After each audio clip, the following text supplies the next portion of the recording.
오늘은 2025년 41째 주일입니다. 오늘 묵상하고 함께 나눌 말씀의 제목은 강한 자, 약한 자입니다. 본문은 로마서 14장 1절에서 3절까지입니다. 함께 읽겠습니다.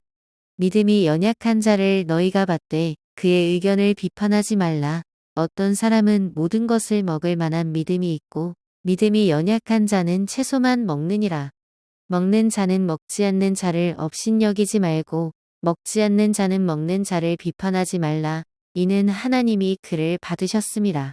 오늘 본문에서 사도 바울은 로마 교회 안에 믿음이 강한 자와 약한 자가 있음을 밝히면서 음식을 먹고 먹지 않는 사람들을 기준으로 믿음이 강한 자와 약한 자로 구분했습니다. 믿음이 약한 사람은 고기를 먹지 않고 채소만을 먹었습니다. 이유는 당시 유통되고 있는 고기가 이방신들에게 바쳐진 고기였기 때문입니다. 그러나 믿음이 강한 사람은 아무런 거리낌이 없이 고기를 먹었습니다. 강한 믿음을 갖고 있는지 연약한 믿음을 가지고 있는지를 판단하는 기준이 반드시 음식의 섭취 여부만은 아닙니다.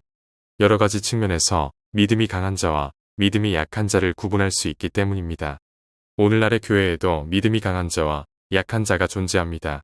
그렇다면 오늘 본문이 우리에게 주는 영적 교훈은 무엇일까요? 첫 번째 나눔입니다. 믿음이 강한 사람은 어떤 어려움이 닥쳐도 하나님의 약속을 의심하지 않고 하나님을 신뢰합니다. 그런데 본문은 강한 믿음을 가진 사람의 다른 차원을 기록하고 있습니다.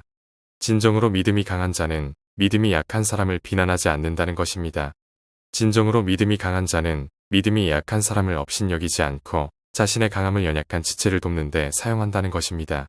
그래서 강한 믿음을 가진 사람은 믿음이 약한 사람의 약점을 담당하는 사람입니다.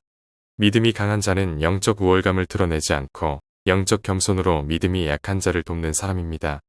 이런 측면에서 강한 믿음을 갖고 있다고 생각되는 사람이 있습니까? 두 번째 나눔입니다. 믿음이 약한 자는 어려움이 닥쳤을 때 더 이상 하나님을 신뢰하지 않습니다. 또한 믿음이 약한 사람은 미숙하게 판단하기 때문이기도 하지만 자기의 실수를 방어하기 위해 믿음이 강한 사람을 정도 이상으로 비판합니다.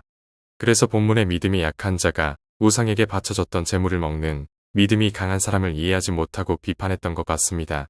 영적 열등감이 있으면 자신의 영적 부족을 숨기기 위해 비판함으로써 상대방을 깎아내립니다. 영적 열등감은 영혼을 병들게 하기 때문에 자신의 약함을 인정하고 하나님을 의지해야 합니다. 또한 믿음이 강한 자는 믿음이 약한 자들을 포용하고 사랑으로 그들의 약점을 담당해야 합니다. 나는 약한 믿음을 가진 자를 어떻게 대합니까?